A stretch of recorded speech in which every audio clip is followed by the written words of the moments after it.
Now, the one thing that we all have in Albany is our vote.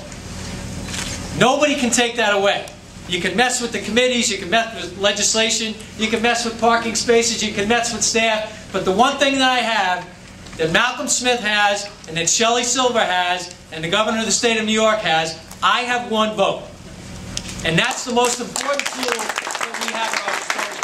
Why is that so important? Because it's not what we say, it's how we vote that actually matters. So in Albany, here's what's going on. The governor is flailing about, and this morning I read in the paper that he was blaming the Senate Republicans. Well, he's blaming the Senate Republicans because there are 30 of us, and we are speaking with one deep, unified voice. We are not supporting, I'm going to repeat it, we are not supporting to a person any payroll tax that's going to affect municipalities, school districts, businesses on Long Island and in the MTA region, and we are not doing that because it's bad public policy.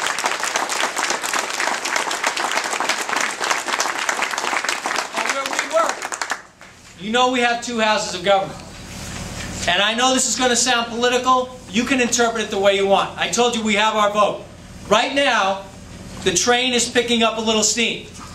And there is pressure to move ahead with a plan that does include a payroll tax. The one that the Ravitch Commission came out with, and now the Senate Democrats came out with a plan this week with a little lesser payroll tax. It's still a bad idea. It is hard for me to fathom, as somebody who works in government, we are trying to give money to school districts. We now have been given a lot of money from the federal government to help distribute to our school districts, to make whole on other cuts that the governor has proposed. And yet, on the other hand, now we're socking it to them with a payroll tax. We're socking it to them with preschool cost shifts. But we're here to talk about the MTA payroll tax, and I look at my colleagues here from local government in the town of Brookhaven.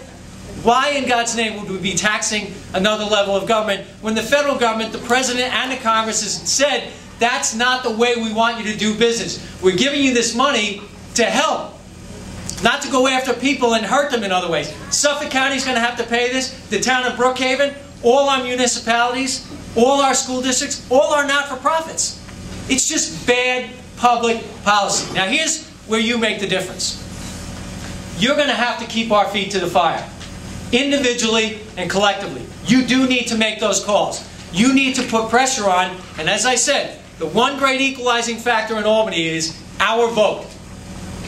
I'm John Flanagan. I represent the 2nd Senate District, and I can tell you, unless somebody bowls me over in some way, there is absolutely no way that I will support this payroll tax because it's not good for the people I represent. Speak loud, speak often, and we will stand with you. Thank you very much. Fundamentally, the MTA's deficit is rooted in a structural budget imbalance driven by years of over-reliance on self-supported debt. Let's not forget the report of the State Deputy Controller that came out in 2003. Oh, you don't remember that report, do you? No, I don't blame you, but I dug it up. The report accused the MTA of maintaining different accounting measures for its internal use and those presented publicly.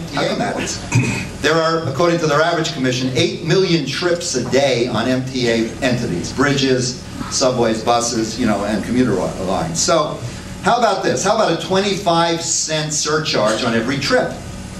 Think about that. 25 cents on every trip.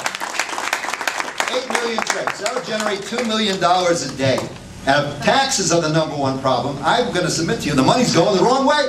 They're taking the money from us to pay this mismanaged agency. The money should be coming back to the school districts that by and large are well managed if you look at most of the audit reports.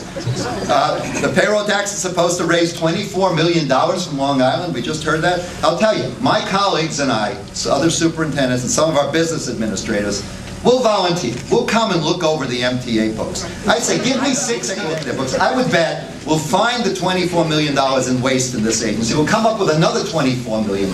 They can drop fares a little bit. We could all get out of here and shake hands, and that would be the end of it. So that's my proposal. I thank you all. The imposition of any tax on school payrolls, be it 0.33%, 0.25%, or even 0.0001%, will leave school budgets forever vulnerable for future increases to relieve the funding responsibilities of other levels of government. New York City senators leveraged their influence on behalf of their constituents and removed additional bridge tolls from consideration in this MTA plan. We need our 2 majority senators to stand with us in opposition to this covert plan to hide a state tax in local school property tax bills. We need our 2 majority senators to reject what is the equivalent of a permanent and escalating cut in education to Long Island. We need our 2 majority senators to act on our behalf and tell the Senate leadership that Long Island school budgets are not an ATM for the MTA.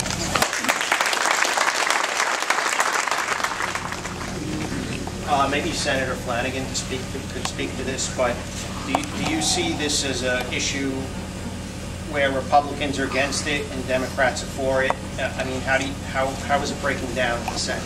Well, we have, obviously the Senate is, excuse me, 32 Democrats, 30 Republicans.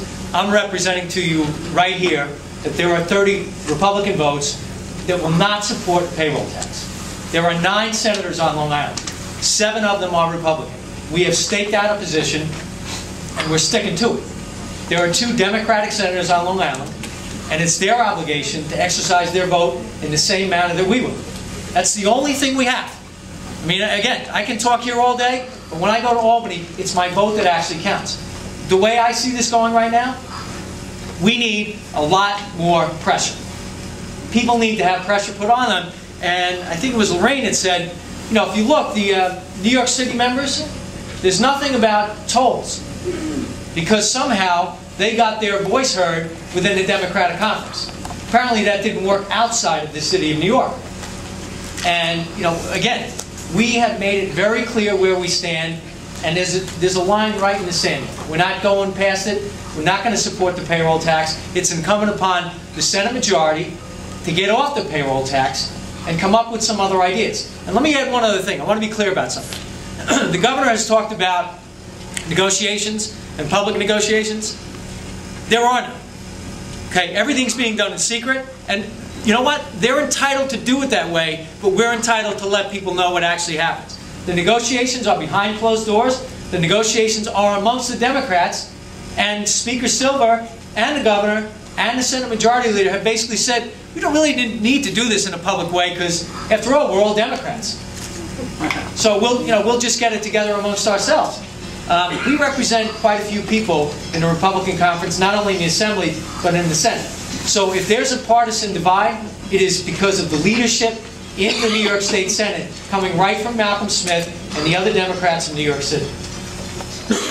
Is there also a concern that if this is going to be passed on to businesses as well, that it could further hurt the economy with layoffs? Absolutely. Absolutely. This is going to affect everyone.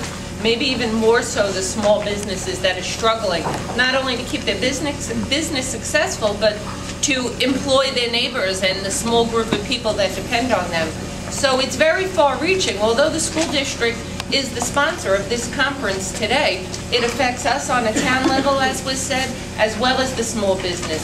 And in the resolution we drafted on the town board, sponsored by Councilman Mazie, that's exactly what it addresses in the body of the resolution, that it would be detrimental on every level within Long Island.